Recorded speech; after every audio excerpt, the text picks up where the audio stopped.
Dylan Sprouse, welcome to Live from Bed. Thank you very much. This is such a casual, nice vibe. Is it casual or are you being sarcastic? No, I'm not. It's cozy, right? I mean, there's a sleepy pug across. It's like the vibe is set. That's he is so the vibe good. setter. It's relaxed. We're chilling.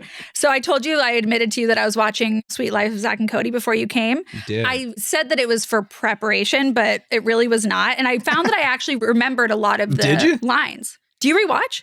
I don't rewatch. I feel like if I did rewatch, there might be a moment like when Barbara and I have kids and they want to watch it. But honestly, I mean, I watch the episodes that I have seen. I get stuck like remembering everything that happened on set instead of just like departing and watching it. Barbara hasn't asked you, like, can we watch? No, not really. She's a big reality TV, so she's currently on the Love Island kick hard. You were talking about how she also loves brachiocephalic dogs. I think we were meant to be because I watch you guys gotta hang. I watch exclusively reality what TV. Did we just? My thing is I'm like the whole narrative of like the reluctant dad with an animal that comes in the house. Of course, that's the way I am with Love Island. 100%. Because I'll like sit on the couch and I'll be doing my own thing. Like, she'll turn it on like, yeah, couldn't we not watch this? Mm-hmm. And then suddenly I'm like, wow, that was a very passionate kiss they had for a game. I know your type. Yeah. I'm married to your type. Also, I'm married to a Dylan, so I really am married to your type. Is he DY or DI? DY. See, let's go. DI is sick. DI is sick individual. Yeah, I know one, and he's a strange guy. No, when someone like misspells it, he's like genuinely offended. He's like, how dare you think? It's not even a real name. It's literally, it's not. So, okay, I was on the plane yesterday, and of course, because I'm a professional, I rewatched Big Daddy. Nice. I have to ask you a question. Tell me. Can you spell Philadelphia? Okay, I'm not going to look. Nicole, can you look up how to spell Philadelphia? I'm going to challenge you. Go first. God, you're putting me on the spot. Was that right your now. line or Cole's? That scene, that's the one in front of the TV, right? Mm-hmm. And then it's like the hippopotamus thing. Yep. Yeah. I think that might have been Cole. Sure, that's a good excuse why you don't know how to spell Philadelphia. I'll tell you how I spell Philly. It's Philly. Yeah, of course. Okay, we're not going into Philadelphia. That's too much. Okay, dude. If you call it something else. Let me try. Phili. No. Shit. Wait. Can I do it? Can I hit it? You try. Okay. Phill. What the fuck? Phe? Phila? Filet mignon? Philadelphia. PHILADELPHIA. Okay, that was a team. I'm never going to live this one down. If you guys said this, I promise I graduated college. I just haven't thought about that word in a while. That was, Constitution is an easier one, but. So you were born in Italy? ? Yes. Or is your Wikipedia wrong? Yes! ! I was. My brother and I were both born in a town called Arezzo in Italy. Wow. And don't remember virtually any of it. My mom and my dad were working out there at the time, so we happened to be born in this beautiful little town. And then moved shortly after that to Lucerne, Switzerland. Wow. Where we lived for a little bit before coming back to Burbank, California. Holy shit. I feel like you give good old American. I'm surprised to hear. My parents are good old Americans. Yeah. So I don't think the apple falls far from the tree in that regard. Right. But I see a little Swiss moment. Yeah, like the blonde hair right now. I mean, our family is Danish and German. So that's happening. And your wife is Hungarian? She's Hungarian, yeah. Wow. So you really got it all. I guess. I mean, we got, I'm surprised we're funny at all. Most of those, like, they don't have great senses of humor. Well, for sure. And even if they do, it doesn't translate. No, it doesn't translate well. The Hungarians are definitely the funniest of all of those groups. They have a good sense of humor. But for the rest of them, man, that's interesting. Do you go to Italy? Like, have you revisited the town, like the hospital, the town even? This is funny. So it's a small town. My brother and I went back with my dad when we were 19. Okay. We did a little road trip up and down Italy. Fun. First off, he had never spoken a lick of Italian to us once while we were being raised. Suddenly we get out the plane, through the airport, and he's speaking fluent Italian. Like it never left. Now, mind you, this was also a man who did bad Italian accents in every Italian restaurant we had in LA. That was a crazy vibe. But we did end up going back down to Arezzo when we were around 19. And when we Went there. I'm not joking. We were walking down the street for 4 minutes before this girl ran up to my brother and I was like, hey, and she's speaking great English. She's like, hey, I just, this is so crazy to see you. My grandmother delivered you both. No way. And we were like, what? And she's like, yes, and you're a Maji. Wow. And I was like, wow, this is really a small town then. That's crazy. But it was very interesting. Beautiful city. Do you have citizenship? No, they told us that we'd have to serve a year in the Italian military. Holy balls.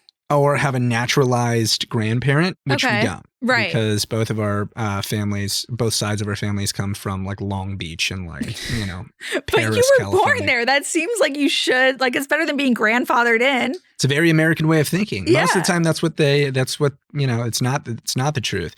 But the thing is about Italian citizenship in general is that when we told that story to the Italians, overwhelmingly, I want to say like 70% of them were like, yeah, but you can just grease a palm here and get it done. As the Italians do. I was like, all right. I'm half Italian. Are you?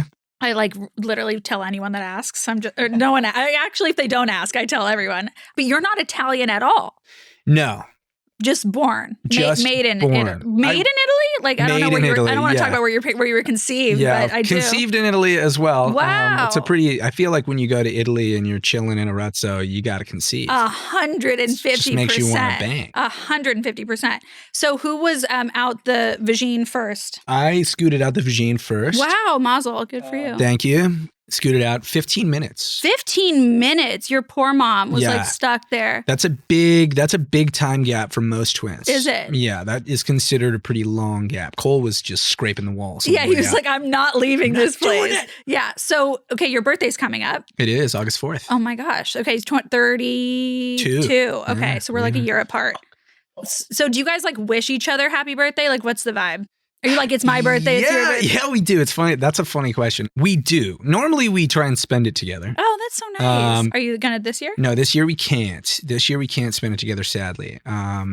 If we're not together, we'll be like, hey, over text, happy birthday, man. Yeah. And like, who goes first usually? Who's more generous with the happy birthday? It's never been one or the other particularly. Okay. It's just like whoever wakes up first. That's so nice. You don't get the like 15-minute, like, because, Yeah, I get the head start, the lead. Should. You really should. I gotta set an alarm, dude. That's crazy. So, okay. So did you like begrudgingly share birthdays growing up or? No, the funny thing is though, because our birthday's in August. Yeah.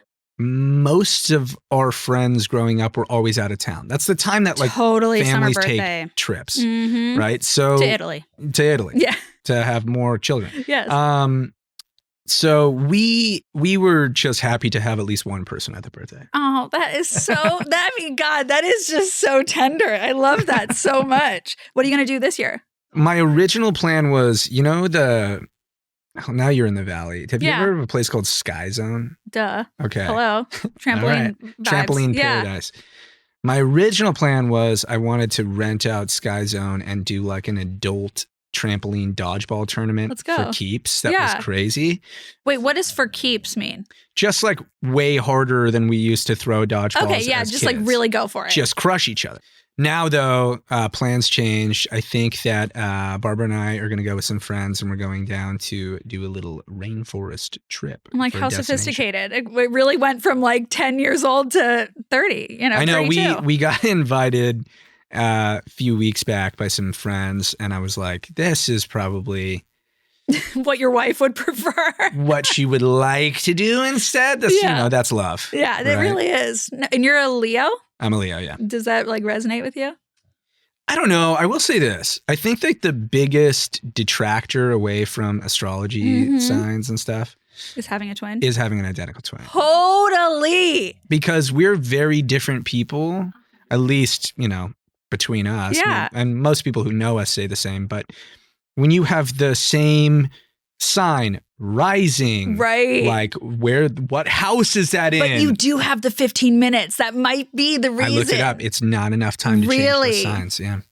Damn. No, that is like the biggest debunking of astrology. I think so too. That for me at least. And then of course I'll say that to people, which by the way, like for the record, I fuck with astrology. It's like, it's kind of fun to think about. It's like, I love divination in general. The stuff rocks. Yeah. We're cool. We're young. We're hip. We're but yeah, we can do it. Come on. And when you're a single guy, talking about it was just always a nail in the coffin, dude. So I don't dislike it. I just feel like that's a pretty glaring weakness of it. I would absolutely agree. But you guys are kind of like the least identical twins ever. Yeah, we do have a lot of fundamental differences, I think, in that regard. Personality-wise, especially. Now I'm noticing he's just trying to cramp my style again. He's back in LA off Riverdale. He's like, dude, I got to change it up. And somehow conveniently changes it up to everything I'm doing. 100%. You're his older brother. Hello. He's got to look in the mirror. Is he growing his hair out? He's growing his hair out. Shut up. He cut his facial hair into the same facial hair, which I've had for years now. Oh my God, and, let the record show. And he's like, dude, I'm walking around and everyone's like calling me Dylan all the time. I'm like, yeah, because you're copying me right now. And we're twins. It's so weird. I was like, that's amazing. Come on, dude. It's a compliment. Yeah. Right? They said he started to steal my karaoke song. What's your karaoke song? Well, I have a bunch. I love karaoke, but I've noticed that the last few times I've gone with him, they're all songs that I sing. That is like the biggest form of betrayal. I know. I was ever. like, dude. And then he gets off the stage after crushing it because he's great at it. And he's like, dude, that was, I took that one from you. I was like, yeah, I know, dude. Which one? What did he sing last time? Shit, I'm forgetting. That would really hurt my feelings. That would H my Fs. I know. He did a few. Do you guys karaoke often? We do love to karaoke. You're like, give me a stage. Like who wants the attention more? Not the attention, like who's more of a showman? Believe it or not, we're both pretty attention averse in general. But like, give me a karaoke mic and I'm like all over that. Yeah, karaoke's different. Most of the time if we do karaoke, it's like dive bar, open room karaoke. Right. And what's the reaction you're going for? Are you going for like, you just heard Jesus Christ sing? Or like, Are you looking for like funny? Fun songs done well is what I would say. It's like you're not going up there and sing. Like, dude, when I was in college and I would see some of the like Tish kids come and do karaoke and they're like, it's my moment. I'm like, you're weird for thinking that. Totally. I hate when people take karaoke seriously. I'm like, this is horrible. Or when you're singing in a car with someone and they're like, I'm like, stop that and shit. And they're waiting for the compliment. And you're like, shut up. Don't want to do that. You're ruining this for everyone. Weird. No, just like busting down Creed really hard. That's a fun thing to do. You have the look going on right now. Totally. You also got to sing a song that like people will noticing along too, right? Everyone kind of knows the words. You're a crowd pleaser. Yeah, okay. Yeah, there's no, I'm going for like The Wizard and I from like Wicked that like is an obscure. I'm not going for Defying Gravity, which is a crowd favorite. I don't want anyone singing with me. And I can't sing to save my fucking life. This room would be crazy karaoke. Have you ever done it in here? You know, probably. But like not that I remember, and I just should after this, honestly. This is a great karaoke room. We really should get into it. Dude, there's some good ones. Pattaya Bay, have you been? No. Where's that? It's our personal favorite. It's in Los Feliz. Pattaya Bay is a Thai food spot. Thai food and karaoke. That has a stage that's the size of this cushion. Right. And it's super divey, and the people who go to sing are like locals who want good Thai food. Okay. As well as an interesting which is what everyone wants. Yeah. But I need some space. I need to like express myself. Like you're not going to get it at Pattaya Bay unless you walk through the tables. Mine requires like some movement. I mean, the whole Pattaya Bay is maybe about half the size of this room. I'm going to go. Is it awesome. good? Yeah, rocks. Because like good Thai food in LA, not that easy to find. There's like that restaurant that everyone loves, and I won't say, that's not that amazing. Really? Hot the one take. that won the best or whatever? No. Oh no, Anna Jack Thai actually is so good. It's bomb? It is really good. In the Valley. Back to the identical thing, because I'm like still hung up on this. Past Big Daddy, because you guys had the same role. Like, could you tell each other apart if you watched back? Yeah. You can generally tell yourself. Did you ever fill in for him like for Sweet Life? No. No. For Sweet Life, we were always separate. Yeah. That was actually funny enough. That was like, Cole had done a lot more of the legwork acting growing up than I did. I was a little more punky and I didn't fuck with it as much. I feel like you were landing jokes left and right. Well, that's the thing. Like at that age, they don't want you to be funny. They want you to be a baby on screen. Okay. Cole was giving more baby, I think. Like he was also he was innocent. I think he was more articulate at that age too, where I was a little more scrappy. How old were you when you started? We started when we were 8 months old. Holy fuck. Yeah, I landed a diaper commercial. Damn, what brand? I don't remember, but dude, we shit in it hard. Wow. We fucking killed that commercial. Oh my God, evidently. Yeah. Look at the career you had after. Paved the way. That's amazing. So you were never really like asked if you wanted to do it? No, not really. Think about it this way. Like, baby can only work through child labor laws for a certain amount of hours. So twins are ideal. So yeah, when you have the same baby, you double up your hours. Wow. So we got a lot of work. And then Big Daddy was kind of the big break. Right. Which then paved the way for Sweet Life. And how old were you when you started Sweet Life? So we went in for our first meeting on Sweet Life when we were 8. Okay. They told us this is too young. So we waited. And then 3 years later, we ended up starting to work on Sweet Life. Wow. And were you both like gung-ho, like excited? Or was one of you more hesitant? I don't think it's like when you're that age, you don't really think of it like that. You think of it the same way of like going to school. Your parents tell you to go to this thing and this is the way of the world. Did you have friends? Yeah, we went to public school for most of our lives. Oh, you did while you were filming? Now, when we really kicked off Sweet Life, we stopped. Okay. But yeah, through most of our lives, we went to public school. Wow. Yeah. So like, because I was just an observer and like a mega fan of that whole world, were those fake friendships like with the other Disney stars? How much of that was just smoke and mirrors? I would say we had very select few friends from the actual other shows. Yeah. Like Miley Cyrus was your age. Miley was actually a friend. Okay. She's pretty ratchet and fun. Yeah, she seems and like a Cole good and I time. grew up like in terms of the other people working on that channel, we grew up in a very different way. And a lot of them were from out of state too. Okay. Right? A lot of them from Texas. Miley was friendly. She was always great. I think probably both of our closest friends growing up were Kyle Massey, who was Corey in the House. Was Corey in the House. He was also on Raven, and they were always shooting right next door, right? So we were down the hall from them. And then Moises Arias. Wow. Yeah. Who was a little younger than us, but we still had a great time. And they're still around. Like, who's the last Disney star you texted? Moises. Yeah. He's just like a phenomenally cool guy. Everyone says he's an amazing guy. He's also a super talented photographer. Wow. His brother Mateo rocks. I mean, you guys all were objectively extremely talented. For kids, we were a little precocious. Totally. Yeah. But I think we all watched it being like, I went to the mall, like I went to West Side Pavilion being like, I'm going to get discovered. It's going to be me. And then you realize like, okay, there's some star power there that you guys had that was like, obviously. Yeah, I don't know. I mean, think about it this way. We weren't ever discovered. Our discovery was just literally working through it. Like in terms of that, there was never a moment where someone was like, we gotta have these kids. They were always just in the right place, acting, doing it, very blue collar style. So did you have your first kiss on camera? No. You had a kiss, early on kiss. Yeah, I mean, first on-screen kiss for sure, but I did not. I had my first kiss at school. Oh, where? It's naughty at school, like during school hours? No, after school. We walked home together. Damn. We were dared. No, dare was my first kiss too. But can you count that? I hear that you can't count a dare first kiss. I think we counted. Okay, we counted. Yeah, Great. we counted it. Great. So I had mine a lot earlier than I thought. Yeah. Who had a girlfriend first? Girlfriend first. Like, was that competitive? Like, who's gonna? No, I don't think so. Cole and I were never competitive with each other, and especially not about like dating and stuff. But I was like fucking hustling to get my first kiss because I was just like, I have to get it done because I was like one of the last ones. I was like, let's fucking go. I mean, in terms of like, I think Cole probably had a girlfriend sooner if I had to guess. I don't really remember, but you're like, I got married first. It's fine. Yeah. So sorry. Sorry. But I will say that like I was definitely once we had teens, I was a lot later of a bloomer than he was. Interesting. Yeah. Were you shyer?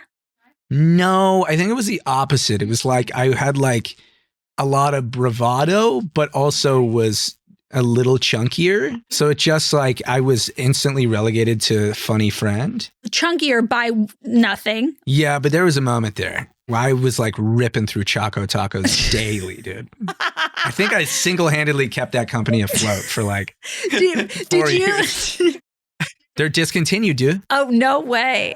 All the good shit is discontinued. They took them off the market. Everything good is discontinued. I know. And by the way, that day that they took them off the market, I got that article sent to me by like 20 people. That worked on set? Or yeah, were like, dude, I'm sorry to hear this for you. I'm like, I don't do it anymore. No, you're like, that is really hard for me. But was that hard, like, on set? Were like adults fucked up about that? Were you aware? Did you give a shit? I wasn't aware. I didn't really give a shit. And my dad was funny because I don't think he gave a shit either. He was like, son, you're getting a little husky. Are you eating all right? I'm like, Dad, you feed us 4 cheese Alfredo pasta and make us finish a glass of milk nightly. Why was everyone obsessed? I had like a square of cheese every night. Dude, that much dairy? Yes. I think about it now. Dude, I'm like, I'm surprised our pipes in our old home still work, dude. Fuck. Yeah, no, that's fucked up. So it didn't bug you? No, it didn't bug me. I don't think it bugged me really. Everyone always told me to, while I was just ripping through the ice cream, they were like, you're going to grow. I was like, I don't care if I'm going to or not. But my relationship to food has always been kind of funny. Like, I am a foodie. Mm-hmm. But savory, as you express. Savory. Yeah. I really do enjoy all food. I don't have much of a sweet tooth, but even though what I just said basically counteracts But that. maybe like you overdid it, Yeah, I might have just gotten my fill hard. But I've always been like I feel like the industry especially has always wanted me to like remain thin. Like I've done an absurd amount of movies that are like, you need to have a 6-pack now. God and I'm damn. like, I don't want that even for myself. Right. I don't even think that's what people see me like. So. And like, who gives a shit? Who gives a shit? Yeah. But in between those times of like training immensely hard and losing the weight, I'm like, okay, now it's time for like pate on toast and 4 Guinnesses. And we're going to have onion rings. I just love food. By the way, I also love cooking. I love brewing. I love making things. I love like doing all of that. And like part of my love of this world is like exploring places. And for example, like if you're like, hey, we're taking a vacation. If I had it my perfect way, the vacation would be breakfast, lunch, dinner spots, trying every spot. And I would never see anything but that. Like, interesting. I don't want to go into a, waterfall excursion. Right. I want to eat foods, explore their culture through food, like 24/7. Totally. I feel like when I'm not hungry, like on the rare occasion that I'm like not hungry, I'm like, what is there to live for? Like, what do you have to do other than eat?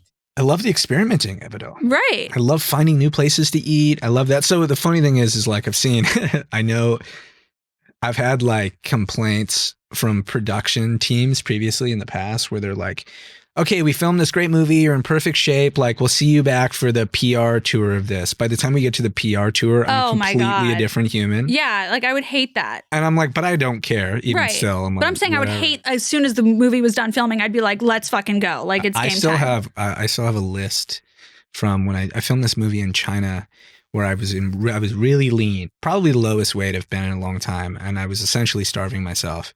And of course, the way the algorithm goes is that when you're hungrier than ever, it's suggesting you like accounts that make the yummiest shit in the world. So I have like a list of my cheat day meal finally when it's like all over what I'm going to eat. But so like when you make your own movie, you're like, come as you are, babe. Fuck like, it, dude. Shirt stand on. Yeah, exactly. So I just have to get back to the first kiss of it all. You had a kiss with Selena Gomez. I did, yeah. Okay, so were you nervous? Is that like fucking weird? These adults watching like kids kiss? I mean, I guess like when you frame it like that, yeah, it's very strange. Bizarre. Yeah, it's super weird. How many takes is it? Or like you're both so nervous. Like I would fucking shit my brains out if I was. No, I remember like when she said that it was like her first kiss. That was also like the first time I had heard about it. So I was like, oh, it was her first kiss. Yeah. Oh my God. Yeah. That's so scary for her. Yeah, I know. It's kind of traumatizing. And it was on Sweet Life? Yeah, it was on Sweet Life. Okay. I didn't really care. Yeah. Just to be honest, I wasn't really thinking about it. You're like Choco Taco. Whatever. Choco Taco's coming Next up. take. Choco Taco now. No, I wasn't really thinking about it. But yeah, I totally validate that. And I'm pretty sure that she had a crush on Cole too, which is even funnier to me in retrospect. That's great. Look back, I'm like, anyway, let's get to action. That is really funny. She's like going in for one twin. That is really funny. Do you guys have the same type? No, but I'd also say that I can truthfully say I don't think ever throughout growing up. I think Cole and I are both what I've heard is a term is like called sapiosexual. Have you heard that? No. Which is like we're very, and I know this sounds like, sure, dude, I'm sure you are. Oh yeah, that's what they all say. We are genuinely attracted to people who are intelligent and fun. Okay. Oh, okay. So it's not everyone. It's people that are intelligent. I mean, we're also dating two beautiful people. Right, so okay. there is a line. Yeah. I'm not going to be like, yo, anyone. You're like, hey, Albert Einstein, get over here. For their heart. It's not all for the heart. Personality. But that is our biggest deciding factor. Okay. It is the linchpin. I mean, is it not everybody's? No. Some people are just like... not a lot of guys I know. Yeah, no, I mean, no, I get that. That's definitely true. But so that was like that. In itself was always kind of like we never dated the same girl. We never like were interested in going after the same person, really. Thank God.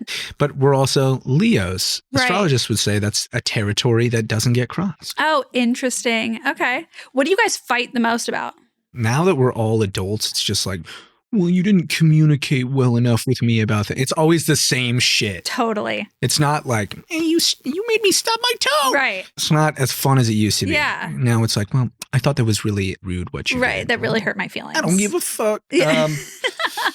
So that's probably the most part. But Cole and I have been pretty good. We used to fight like cats and dogs when we were in puberty because I fucking bet. You guys were with each other all the time. And there's just so many hormones. My dad also did a terrible thing. He was like, this was around after Choco Taco, post Choco Taco breakdown. He was like, let's put you guys in martial arts. Nice. Which both of us were pumped up about. Yeah. Yeah, let's do it. That sounds great. We took MMA and some jujitsu and some taekwondo. And the thing is that with all of those martial arts growing up, when you're the same height and weight and like weight class, you are going to be the sparring partner of your brother. Of course. All the time. And so what would happen is we would get, maybe one of us would get one good shot on the other, and then we would take it home. Right, of course. And we would fight like crazy at home because we'd be boasting and bragging about it. Were your parents like, my dad, the second we would start fighting, he'd be like, don't fight, don't fight, don't fight. Like, he was so freaked out by us fighting. Like, were you guys allowed to just fucking go ape shit on each other? My brother and I were conveniently fighting when my father wasn't around much. Yeah. Our mother's not been in the picture for a very long time, but I also do think that he just kind of turned a blind eye to it. He certainly wasn't like, like, don't do that. Right. He's also a bit of a scrappy guy himself. Like if he brought out the scissors, like maybe someone would intervene. But like, yeah. We knew never to like, mortally injure one another. We're not using weapons. But boys like get crazy. Shit gets wild. We chipped a lot of teeth. And we broke a lot of doors. You watched WWE? Yeah. Oh, for a minute there. Yeah. And yeah, that was a time where you just, siblings died during that period. 100%. Yeah. Like the 90s. It was 2000s. It was crazy. So when you were done, come on, can you just so cute. Isn't it stupid how cute he is? So cute. I know. So when you were done with Sweet Life, Zack and Cody, and you went to college right after? Yeah. You guys went to the same college? We did. We both went to NYU. Were you like, what? This dude's following me everywhere? Everywhere. I was like what the fuck? So were you like, what's the was that the closest you ever came to quitting showbiz, or were you like, what was the closest? Would you say? Yeah, I'd say that was probably the closest. I mean, for me at least. You got to remember, like, kind of like what I said before, like, I didn't really have much of a moment in the industry until Sweet Life. Right? Okay. I had done, like, I was mostly like a stunt double. Right. Like, even Big Daddy. It's funny. If you watch Big Daddy back, I'm like in every scene that has physical action to do. So I was much more of a physical guy than Cole was. Okay. So I was getting, baseballs hit at me. I was, rolling around in fake vomit. I was jumping around, spinning, So when the Sweet Life came about, that was like my one moment. But then when we graduated from that show and we were thinking about going into college, there was a moment for me where I was like, well, first off, I've never actually done anything else. Right. And I was always exploring my hobbies and other jobs, even while I was doing the Sweet Life. But I wanted to really know if I wanted to do it because this was something that was like coming from me, or if it was, something I was just good at. And I will say that after all of the things that I had done, and I've done a lot of stuff now, after all the things I had done through college and jobs and different explorations of like art and and entertainment, I did find that I really loved to do it. Yeah. And that was an interesting realization to make, because I think I needed it. I think I needed to be able to do that, but also at the same time, like, that was something to me that I was a little reluctant to admit. But the only thing I did know is that when I did get back into it again, I needed to make sure it was kind of like in my own hands. And on your own terms. Yeah. Because like I feel like, you're thrust into this industry and it's hard to know like what was created for you and like what you were naturally gifted at versus what you actually felt like doing. And like if you wanted to continue in adulthood, because like that's a whole other ball game. Mm-hmm. Was Cole also in the same boat? I think kind of. I mean, we both were to a degree, but I think him even less so. Yeah. Did you have like disdain for like were girls coming up? Because you were like in college with all your fan base. You know what the funny thing is our fan base has always been predominantly 2 to 3 years younger than us. Hello. Like when we were graduating, as we were getting up there in the years, that's when it started to be a little more iffy. Right. But also, like, most people at NYU didn't give a fuck. And that was nice. New Yorkers don't give a fuck in general. Exactly. I was going to say that's like a prerequisite for going to that college is you have to like have a certain degree of apathy. Yeah, yeah. So we didn't really experience that. And we also did have friends there in similar positions. So that was kind of like, I never experienced anything bad. But there were moments in New York where you could see that. But honestly, I could say 100%. All of it came from tourists. Literally, none of it came from actual New Yorkers. So you never went on a date with a fan? No, I don't think I would either.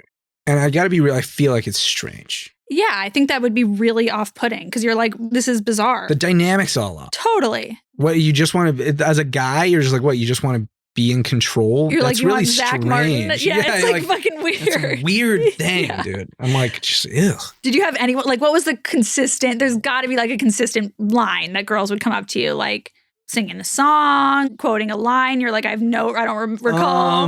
No, most of them were cooler than that. I've not had bad. Interesting. I've not had so bad I didn't go to college with you. Yeah, so good.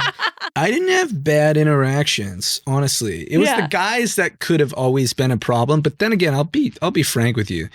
My brother and I never really experienced much of the like rudeness or the downsides. Interesting. Especially me. Cole has experienced some of it. Yeah. We have very different energies walking into a room. Like, I will say as an anecdote, Cole's funny because like we'll walk into a room and people will look at me and talk to me like immediately their cousin. Okay. Like you do have that vibe. Totally. Cousin Dylan's here. Yeah. Like, oh, you need a beer? Oh, dude, what'd you make yesterday? You made hot dogs? Fuck yeah. Yeah. Cole walks into a room and everyone gets a little off-put. Interesting. And I think the funny thing is I love him to death. It's not him. I don't know what it is. It's like he's got an aura about him where people start to go like, I feel a little unease. My sister is like that. And I don't know. I feel like it is all often like one sibling has to take that role and one sibling takes the other. But it's like, maybe they look at you a little more quizzically. They make people feel like you're watching them. It's something. Yeah. And he's certainly more attentive. I mean, he also did Riverdale for like 7 years. So he had like a lot more of like the translation going from like Sweet Life to Riverdale. Yeah. Like the boat really not stopping that much is a little like, he experienced a lot darker sides of it than I did for sure. You probably took a break at a good time. Yeah. This is all to say, I don't really get people who are very rude insofar as fans. Like, I don't get rude fan interactions. Yeah, no, okay, that's good. I don't. I've had to be a lot more on guard now that I'm married to Barbara. For sure, because now you got all the, Guys can be weird around female celebrities. Interesting. Oh, ick. Yeah, that's really icky. Yeah, no, that's gross. Did you ever do the purity ring thing? Like from a public facing perspective. No, God, no. No, right? Like my family's like pagans and heathens. If I did the purity ring, I think my dad would throw it into the ocean. Okay, good. He's like, son, you're going to kill our line and our lineage. Yeah, no, he's like, we're conceiving in Italy. Mm-hmm. Okay, so you executive produced this incredible movie called The Duel. Yes. It's your first time executive producing. It is. You created it with so many of the people that you went to NYU with or met through NYU. And also people you know. That I know very well. Yes. Did you have to put on a different hat? Like, were you like, take me seriously right now, guys? Like, we're not, you know? No, I didn't. I didn't have to put on I had to put on an executive producer hat. Yes. I didn't have to put on the take me seriously hat. First off, I will say, just as an aside, if you ever feel like you have to put on that hat, no one's going to take you seriously. That's true.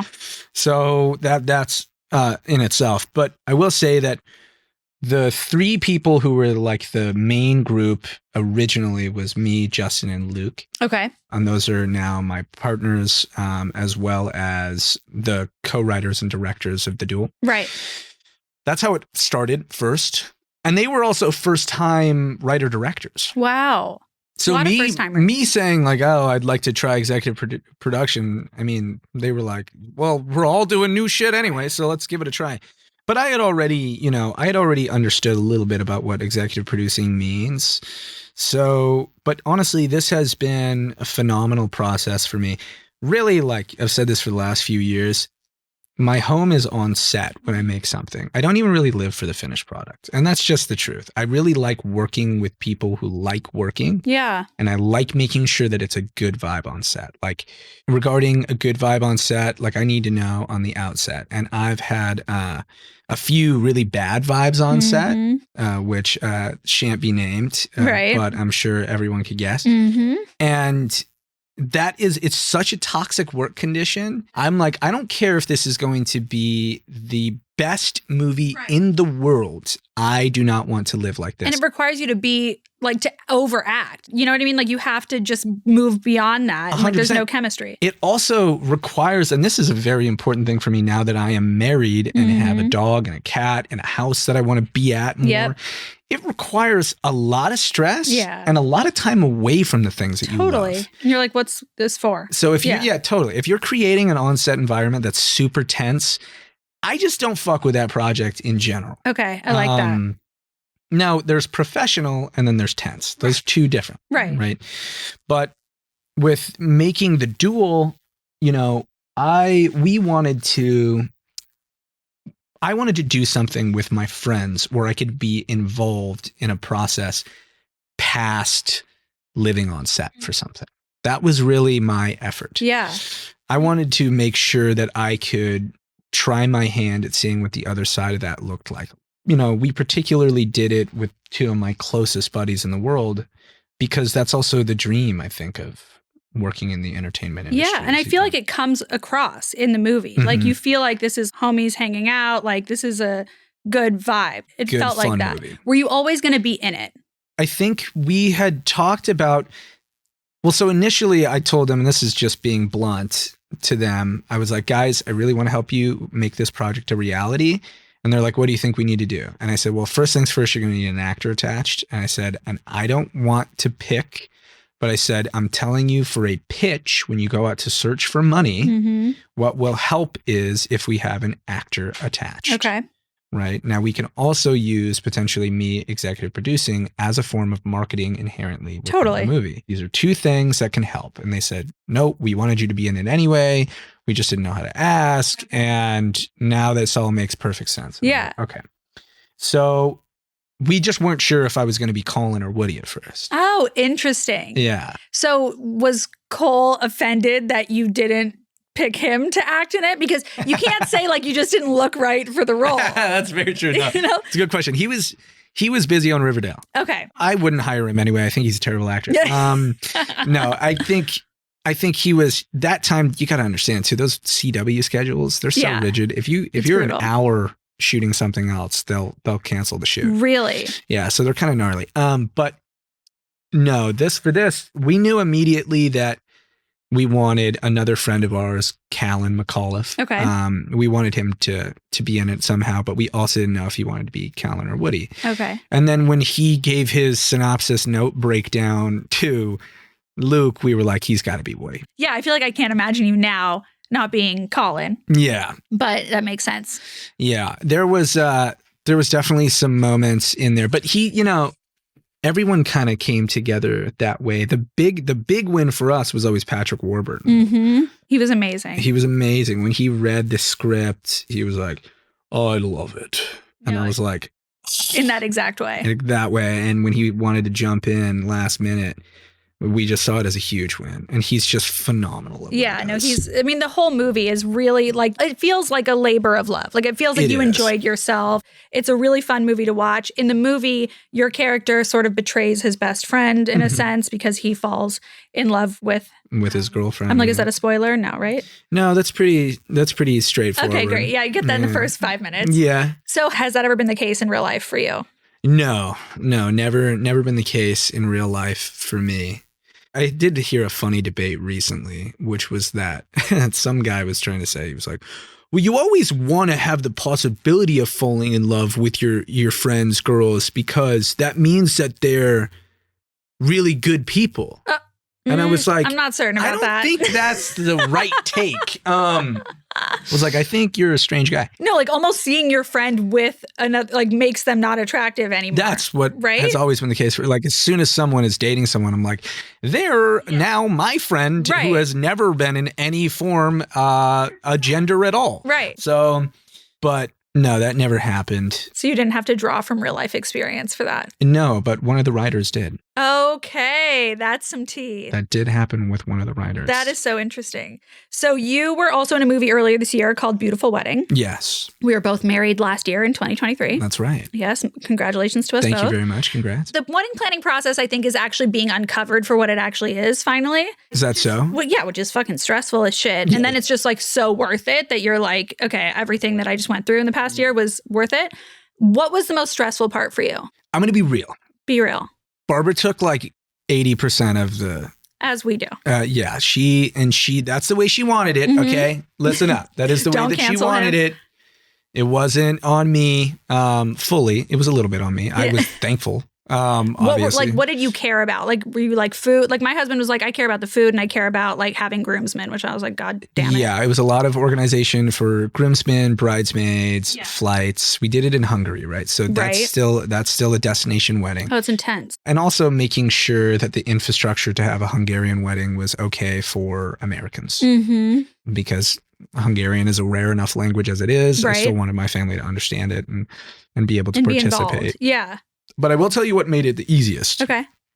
Barbara's family owns a wedding venue. Oh, fuck yeah. So that just took off a ton of the work. Oh my God, that's unbelievable. Yeah. You shouldn't tell people that. People are going to come like knocking at your door. Well, I hope so. For a Hungarian wedding venue. People might want. If they're looking for... Is it in Buda or Pest? It is out in the countryside. Okay. It's in a place called Szeged. Wow. Which is beautiful, beautiful spot. But if you're in Hungary and you're looking for to plan a wedding, you can always go to Harlequin Beer Talk. If all else fails, you could like start an officiating business in Hungary. I'd have to learn the language a little better than I know but it now, you know, details, minor details. Yeah, little things. And by then we'll have the Google Translate thing. 100%. So.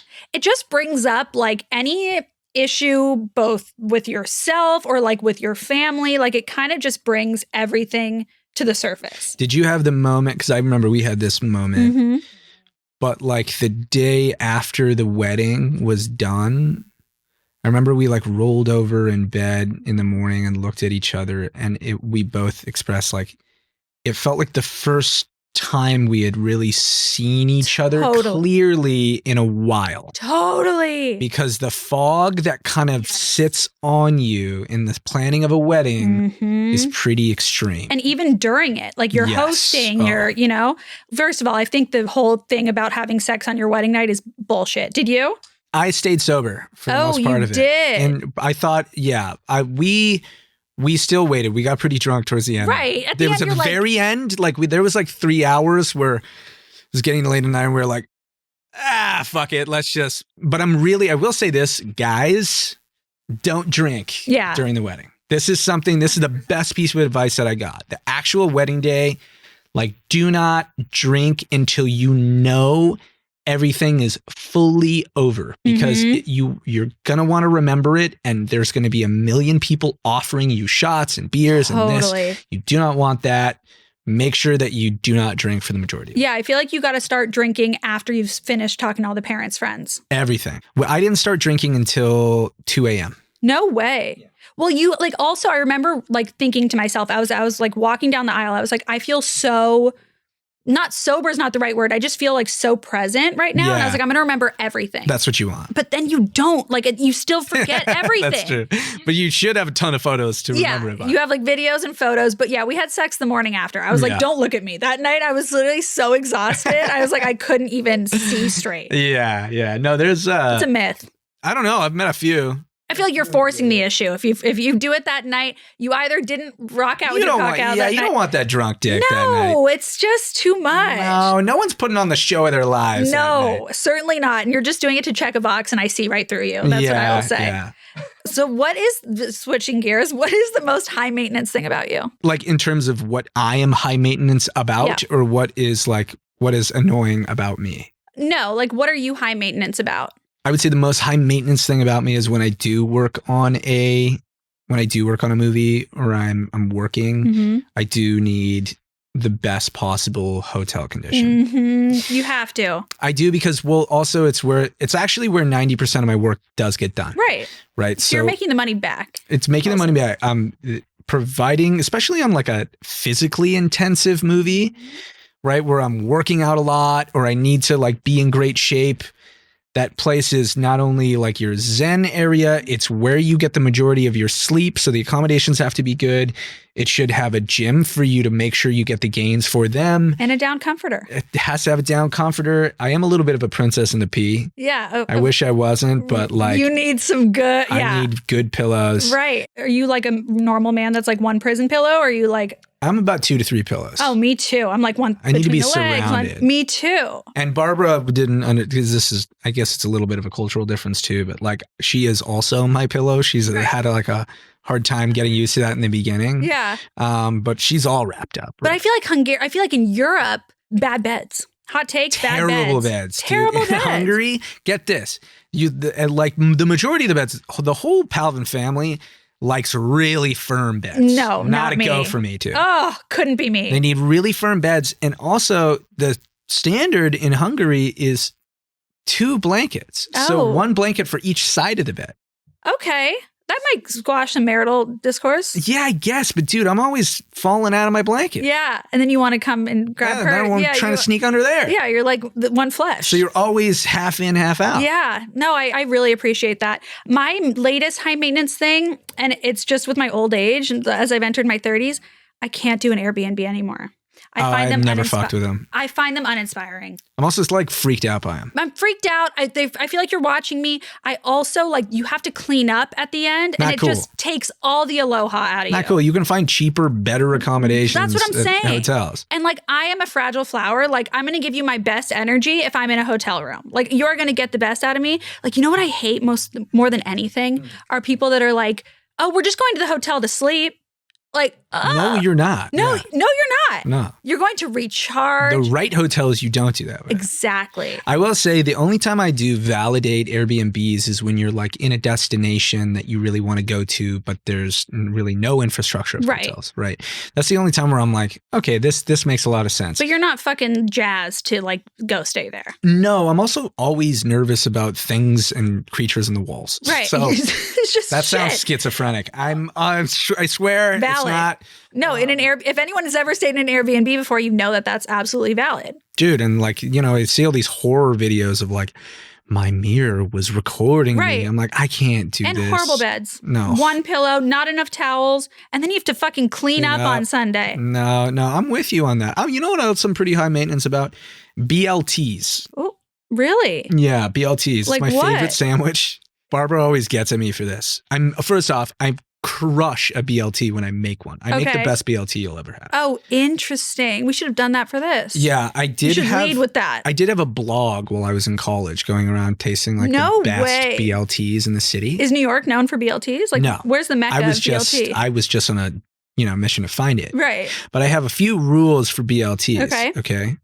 This is why I'm high maintenance. First off, untoasted bread. Is it you should have. Okay. Because untoasted bread soaks up the juice of the heirloom tomato. Right. Okay. Is there mayo in a BLT? Okay. Mayo should be more mayo than you think, but not too much. Okay. It has to be Bib lettuce.